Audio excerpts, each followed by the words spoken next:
Welcome back to super tiles. ఇవాళ అయితే morning ఆఫీస్కి వెళ్ళాలి, ఈవినింగ్ ఇంటికి వెళ్ళాలి, ట్రైన్ క్యాచ్ చేయాలి. సో అందరు ఆఫీసెస్లో మెన్యూ కట్ చేస్తుంటే మా ఆఫీస్లో కొత్త మెన్యూ యాడ్ చేస్తున్నారు, పెసరట్టు. మా వాళ్ళు మాత్రం తగ్గేదేలే అంటున్నారు. సో ఇంకా రూమ్కి వెళ్ళిపోయి లగేజ్ ప్యాక్ చేసుకొని బయలుదేరేసాను. సో ఈ ఎండకైతే నేను పెసరట్టు అయిపోతున్నాను.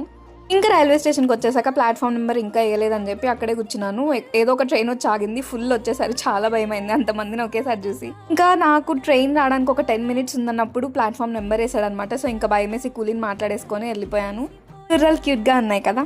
ఫ్రెండ్ ప్యాక్ చేసి ఇచ్చిన పులిహోర అయితే తినేసాను. నేనైతే బెడ్షీట్ తెచ్చుకున్నా కానీ అప్పర్ బర్త్ కాబట్టి చాలా అస్సలు ఆగట్లేదు. స్టాఫ్కి చెప్పినా కూడా అంత యూజ్ లేకుండా పోయింది. సో ఇంకా ఆ బెడ్షీట్ కప్పుకొని పడుకున్నాను. ఛార్జర్ మాత్రం ఒక ఆట ఆడుకుంది. సో పడుకొని బోర్ కొట్టి సర్లే కాసేపు అట్లా డోర్ దగ్గరికి వెళ్దామని చెప్పి దిగాను. ఎవ్వరు లేరు. 3Aలో అయితే గల్బా ఉంటుంది, చాలా ప్రశాంతంగా అనిపించింది నాకు.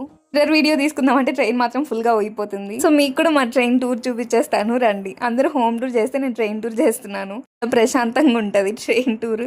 సో ఇంకా మధ్యలో కొంచెం చదువుకునేది ఉంటే చదువుకునేసి పడుకున్నాను. అంకుల్ గురకలకి అస్సలు నిద్రే రాలేదు. అదే ఫోన్ చూసుకుంటూ ఇంకా అలా ఉంటే రెయిన్ గుంట వచ్చింది, దిగేసి వెయిట్ చేస్తున్నాను. Thanks for watching super tiles. Take care, by.